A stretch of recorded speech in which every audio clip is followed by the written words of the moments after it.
Friends, आप लोग exercise 1.3 पढ़ रहे हैं और एक्सरसाइज में कल आप लोगों ने पढ़ा था, क्वेश्चन नंबर 8 तक पढ़ा था।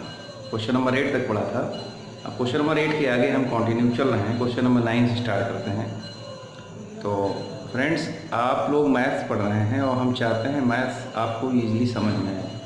तो मान लीजिए किसी बच्चे को प्रॉब्लम हो रही हो समझने में, तो वो हमसे कांटेक्ट कर सकते हैं और फिर भी पूछ सकते हैं, दोबारा भी पूछ सकते हैं। मेरा व्हाट्सएप नंबर है 9473565373। ये मेरा व्हाट्सएप नंबर है। फ्रेंड्स, इसको आप लाइक करिए और शेयर करिए अपने फ्रेंड्स में, ताकि ज़्यादा से ज़्यादा लोगों का फ़ायदा हो।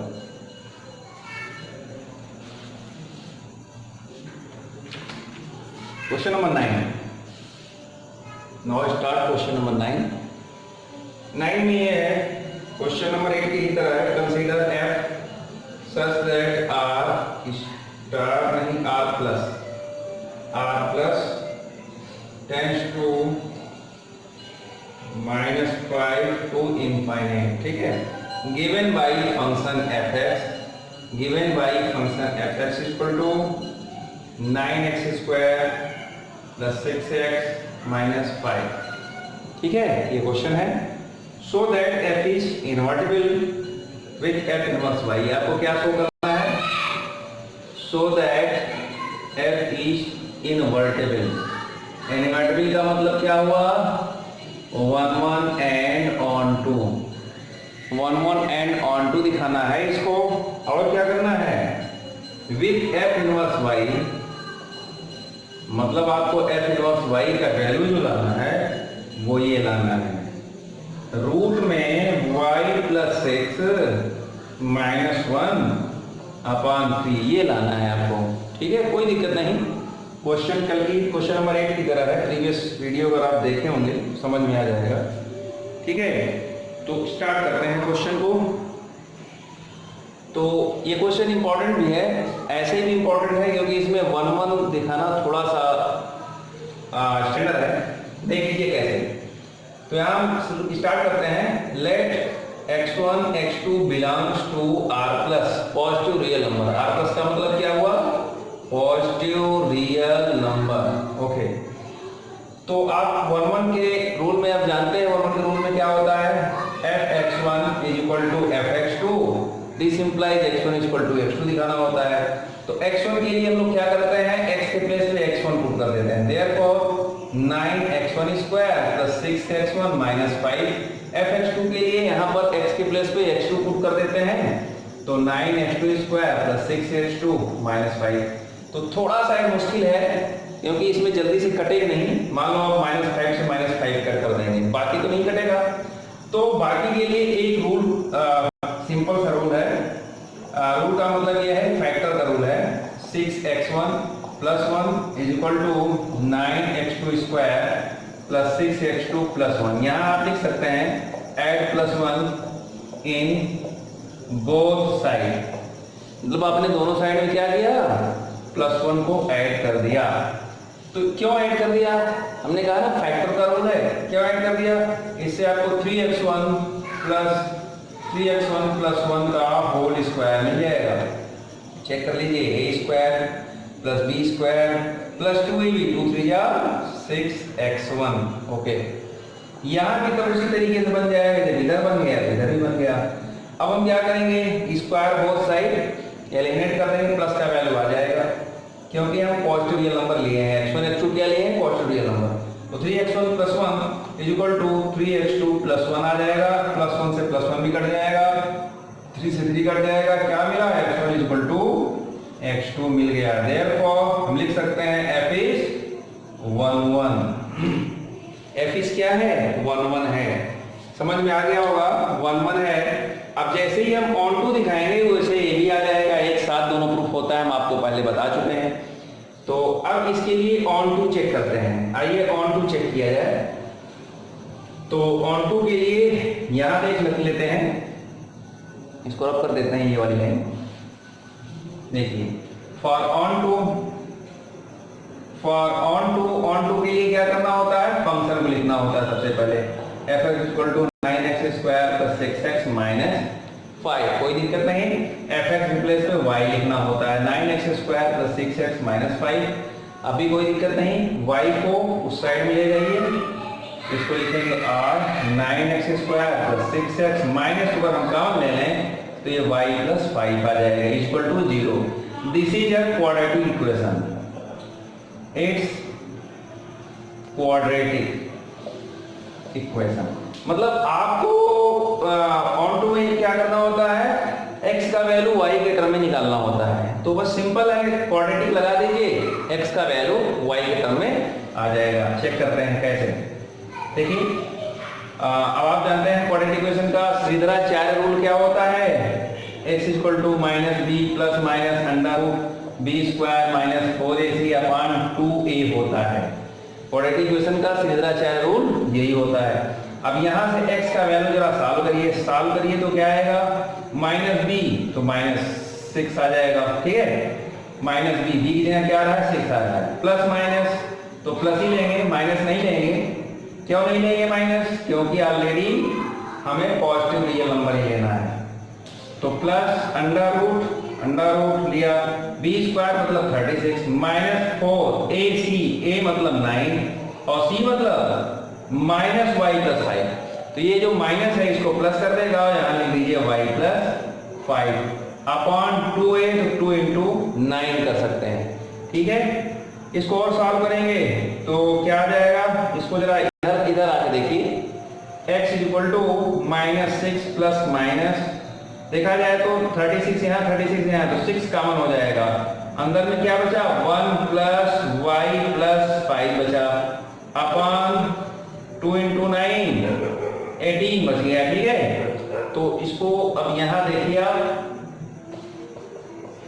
तो यहाँ से x की वैल्यू आप क्लियर निकाल सकते हैं। क्या निकाल सकते हैं, माइनस 6 को होल कॉमन कर सकते हैं, 6 को होल कॉमन कर सकते हैं, तो बचेगा क्या है, 6 कॉमन करते हैं तो रूट में y प्लस 6, देखिए y 5 और 1 6, y प्लस 6 और ये जो 6 कॉमन लिए हैं उसकी जगह पर क्या लिखेंगे, माइनस 1 लिखेंगे। क्या लिखेंगे, माइनस 1 लिख देंगे, ठीक है। अब अपॉन नीचे क्या है, 18 है, तो 6 3 जा 18, तो x का वैल्यू कितना आ गया, रूट में y प्लस 6 माइनस 1 अपॉन 3 आ गया। और जो कि आपको यही प्रूफ करना था, x इक्वल टू क्या होता है, f इनवर्स y होता है। तो f इनवर्स y का वैल्यू कितना आ गया, y प्लस 6 माइनस 1 अपॉन 3। तो इससे इसकी प्रूविंग दिखाने से पहले एक बात हम आपको और बता दें जो बहुत इंपॉर्टेंट है, ये आता कैसे है। देखिए जैसे हमने कल बताया था y इक्वल टू fx है, तो x equal to f inverse y, ये किसके लिए, इसके लिए, ठीक है। और ये ऑन टू है, f इज ऑन टू, तो f इज ऑन टू अगर है, f इज ऑन टू, इसको सॉल्व कर देते हैं। f इज ऑन टू अगर है, f इज ऑन टू, तो कैसे ऑन टू है, x क्या बिलोंग करता है, किससे बिलोंग करता है, r प्लस से बिलोंग करता है। तो क्या ये जो टर्म आया है ये भी r प्लस है, बिल्कुल है। कैसे देख सकते हैं, रूट में y plus 6 minus 1 upon 3 also belongs to r plus. कैसे r प्लस है, क्योंकि जो y का वैल्यू है, जो कोडोमेन है, कहां से कहां तक है, फॉर ईच, यहां लिख देंगे for each y belongs to -5 to plus infinite. अब आप देख सकते हैं, आप यहां से चाहे जो वैल्यू रखिए r प्लस ही रहेगा। -5 से रखना शुरू करिए, -5 रखेंगे तो 1 मिलेगा, 0 मिल जाएगा आपको, ठीक। -5 से और आगे आइए, -4 रखेंगे तो ऐसे 1/3, इस तरीके से आप सारे वैल्यू रखते चले जाएंगे, देखेंगे रिजल्ट जो होगा वो ये r प्लस को ही बिलोंग करेगा, ठीक है। इस प्रकार से ये क्वेश्चन कंप्लीट हुआ, जो कि आपको प्रूव करना था f inverse y equal to root y plus 6 minus 1 upon 3 है, यहाँ पर आपको प्राप्त हो गया, ठीक है, okay.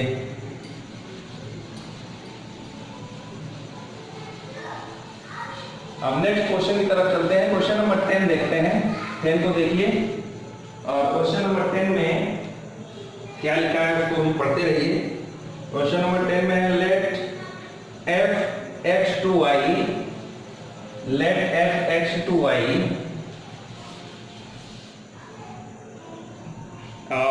B an invertible function. Question number 10 जो दिया गया है f such that x to y क्या है, be an invertible function. Invertible का मतलब जानी है 1 1 ऑन 2 है, इनवर्टिबल फंक्शन है be an invertible function so that f is invertible. Okay, oh sorry, invertible function है so that f has unique inverse. क्या शो करना है, so that f is unique inverse.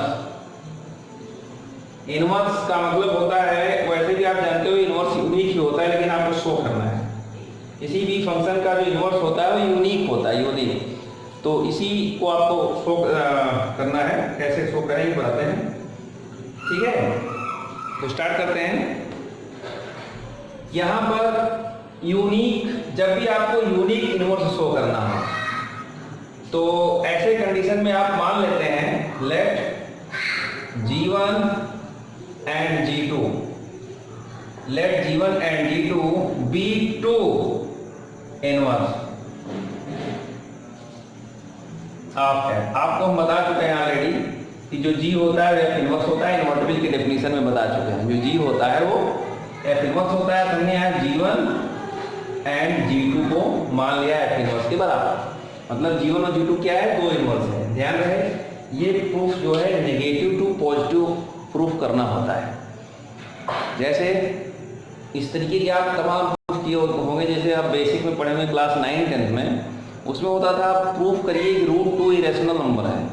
तो आप कैसे प्रूफ करते थे, याद करिए, कहते थे ना √2 इज अ रैशनल नंबर।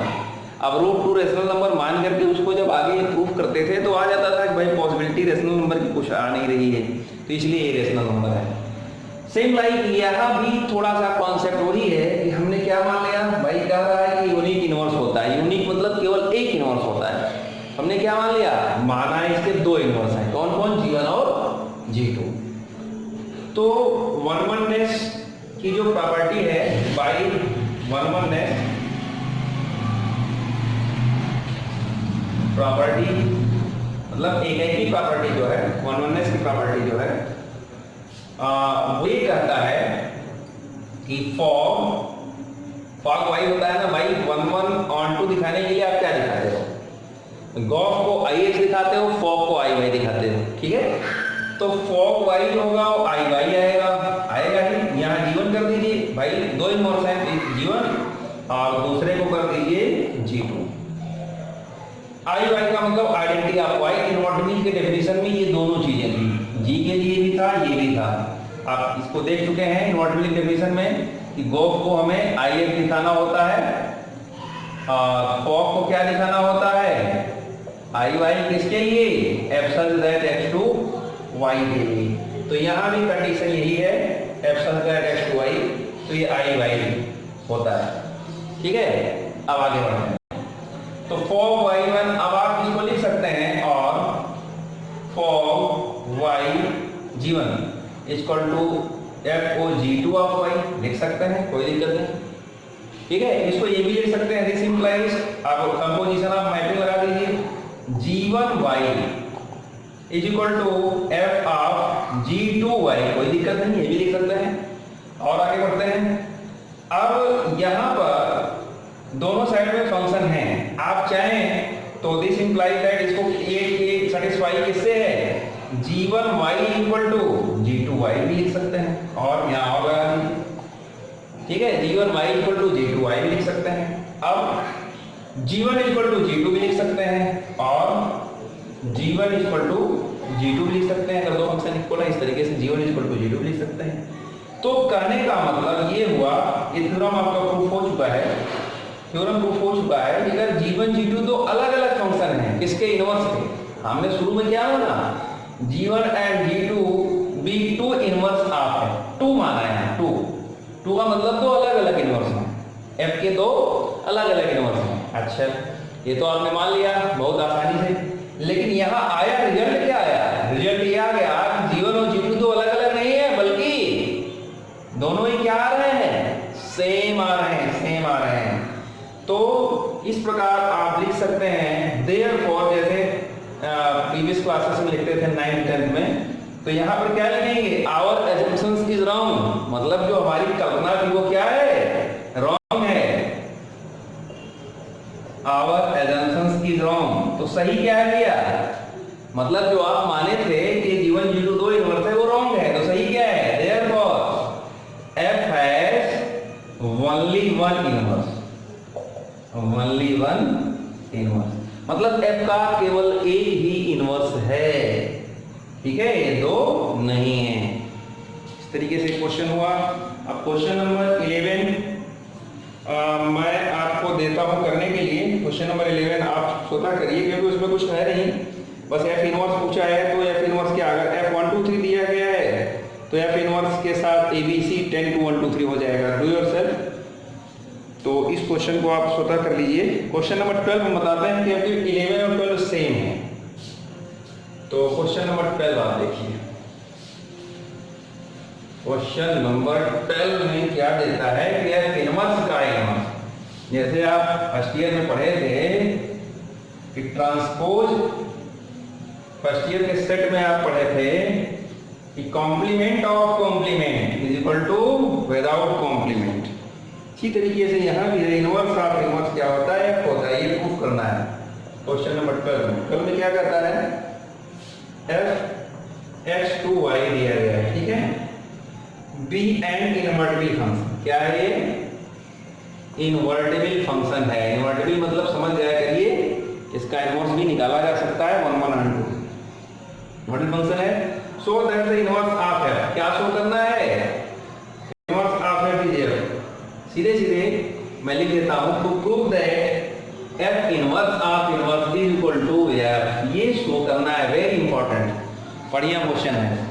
तो इसको शो करने के लिए आपको ये जानना चाहिए कितने आसानी से इसको आप प्रूफ कर सकते हैं। जैसे कैसे प्रूफ कर सकते हैं, y इक्वल टू क्या है, fx, यहाँ पर है y इक्वल टू fx, ठीक है, y भी फंक्शन ऑफ x लिख सकते हैं, कोई दिक्कत नहीं। x इक्वल टू क्या लिख सकते हैं, f इनवर्स y लिख सकते हैं, कोई दिक्कत नहीं, यहाँ तक कोई दिक्कत नहीं है, आपको बहुत आसानी समझिए। f इनवर्स क्या होता है, हम जानते हैं कि g equal to f inverse, इसको gy भी लिख सकते हैं, अब भी कोई दिक्कत नहीं, भी कोई दिक्कत नहीं, ठीक है। अब g को और भी लिख सकते हैं, क्या, y equal to g inverse x भी लिख सकते हैं, कोई प्रॉब्लम नहीं भाई, ये g इधर आ गया, g इनवर्स हो गया, ठीक है। इनवर्टिबल के केस में फंक्शन सेटिस्फाई है, हम इस g को अगर इस साइड में ले आते हैं g इनवर्स हो जाएगा, ठीक। अब y इक्वल टू क्या है, already given that y equal to fx, तो fx equal to g inverse x हो सकता है, कोई दिक्कत नहीं, समझते जाइए। अब ये भी फंक्शन की प्रॉपर्टी, यहाँ हम क्या लिख सकते हैं, f equal to g inverse, ठीक है, f इक्वल टू क्या आया, g इनवर्स आया, ओके। अब देखते जाइए, लास्ट लाइन है, g क्या होता है, f इनवर्स यूजिंग 1, यहाँ 1 यूज किया, यूजिंग 1 यूजिंग 2, इधर 2 यूज कर लीजिए, तो यहाँ लिखिए यूजिंग 2, तो जब 2 यूज करेंगे g की जगह क्या लिखेंगे, f inverse of inverse, hence proof, यही प्रूफ करना था, यही प्रूफ करना था। तो इसको आप समझ गए होंगे कि कितने आसानी से आप f equal to f inverse of inverse को दिखा सकते हैं, कोई दिक्कत नहीं होगी। क्वेश्चन नंबर 12 हो गया। अब हम चलते हैं क्वेश्चन नंबर 13 आपको देते हैं वर्क, 13 आप खुद से कर लीजिएगा, 14 भी कर लीजिएगा, अब आसान है। बाकी क्वेश्चन मुझे विश्वास है कि आप कर लेंगे, फिर भी कोई प्रॉब्लम होगी तो आप कमेंट बॉक्स में मैसेज दे सकते हैं, ठीक है। फ्रेंड्स, मेहनत से पढ़िए और आपको कुछ समझ में आएगा तभी हमें संतुष्टि मिलेगी, इसलिए आप अगर कोई प्रॉब्लम हो तो इनबॉक्स में आप मैसेज दे सकते हैं, हम उसको फिर से समझाएंगे, या पर्सनल कांटेक्ट भी कर सकते हैं, ठीक है। Thank you.